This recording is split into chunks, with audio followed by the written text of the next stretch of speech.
కంచె గచ్చిబౌలి వ్యవహారంలో మంత్రి ఎవరో అంటే ఎంపీ ఎవరో మీకన్నా తెలుసా దయాకర్ గారు? అంటే కేటీఆర్ గారు, హరీష్ రావు గారు చెప్తారు.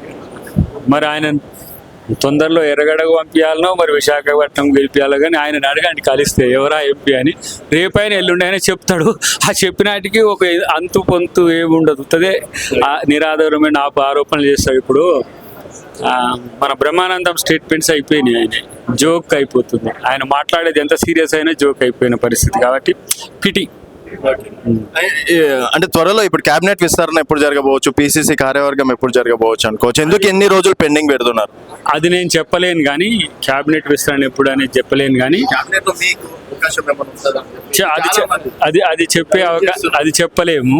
అది చెప్పే అవకాశం ఎందుకు తక్కువ అంటే, అది ముఖ్యమంత్రి గారికి దానికి సంబంధించి మేము కోరుకోవడంలో తప్పు లేదు, వస్తుందని అనడంలో మీ తప్పు లేదు, రావాలని మంచి పొజిషన్ ఉంటారు దయాకర్ గారు, మంచి పొజిషన్. అది వారు అనుకోని నేను అవసరం అని అనిపిస్తే డెఫినెట్గా అవకాశం కల్పిస్తారు. కానీ ఇప్పటికి నాకున్న అంచనా మేరకు అయితే ప్రాబబుల్ లిస్ట్లో అందరూ కూడా ఎలిజిబుల్ వాళ్ళను ఫైనల్ లిస్ట్ చేస్తున్నారు.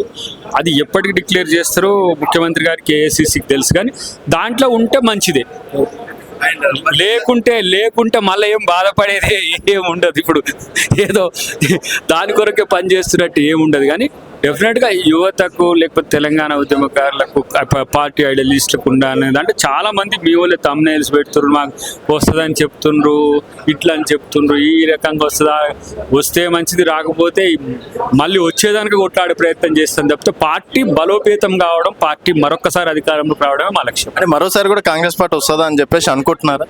అనుకోక ఎవరైనా రాదని అంటుండ్రా? ఎవరంటారు? ఒక్కసారి నువ్వు ఎట్లాగా తిరుగుతావు కాబట్టి చెప్పు. బీఆర్ఎస్ వాళ్ళంటారా? బీజేపీ అతి వేగంగా పడిపోతున్న పార్టీ దేశంలో. ఇప్పుడే సావుదప్పు కళ్ళు ఏటట్టు గెలిచింది. బీఆర్ఎస్ ఆశలు పెట్టుకోవద్దాను. పగటి కళలు కన్నా రాత్రి కళలు